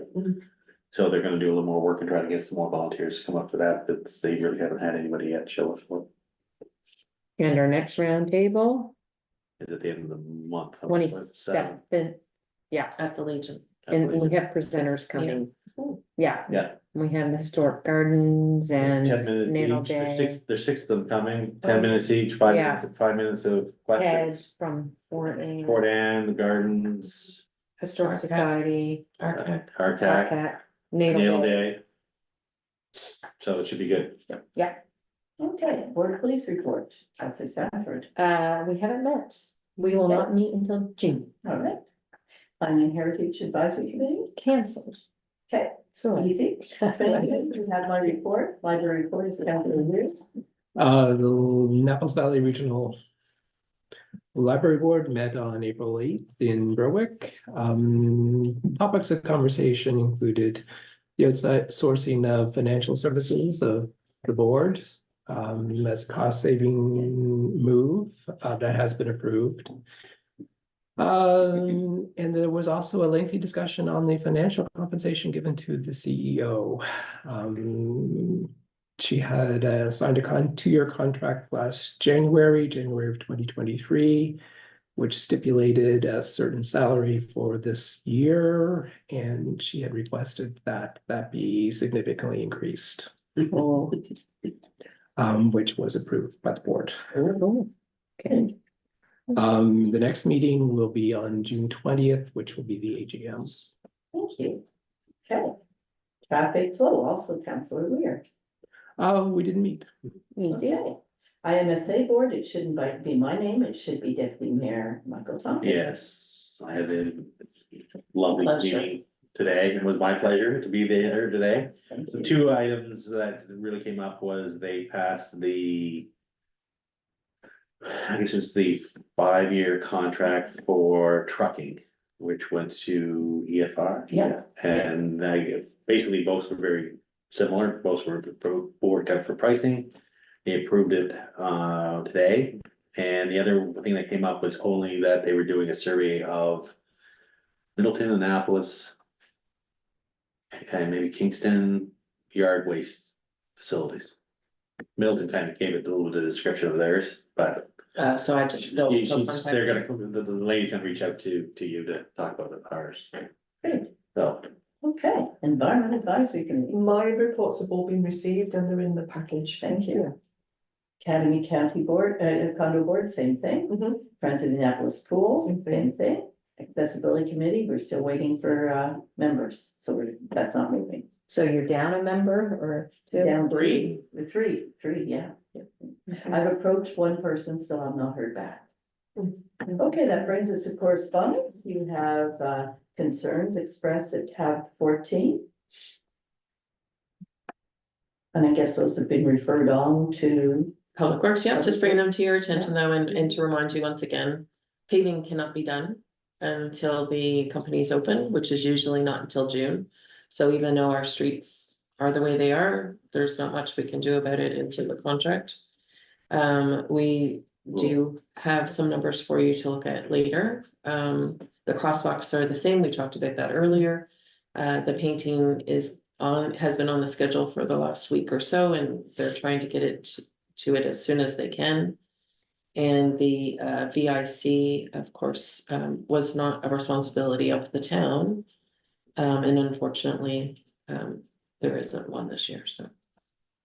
one thing, comment that would make is that streets are not built for pedestrians. Sidewalks are. So they have ridges, they're uneven, they're not for pedestrians. Just risk management, 101. in short, there is a lot of rubble all over the intersections, like more than usual. The plow is really Yes. poor There plow, is. which they had to plow. Okay, and you have a lovely compliment for your police department at tab 15 that I hope everybody saw. Yeah. Beautiful letter, nice to see. So before I entertain a motion to go in camera, because we completed our agenda, I'd like to thank anybody who's joined us on Facebook. Thank you for bearing with us. And I'll entertain the motion to go into camera, and we're gonna have to give a few minutes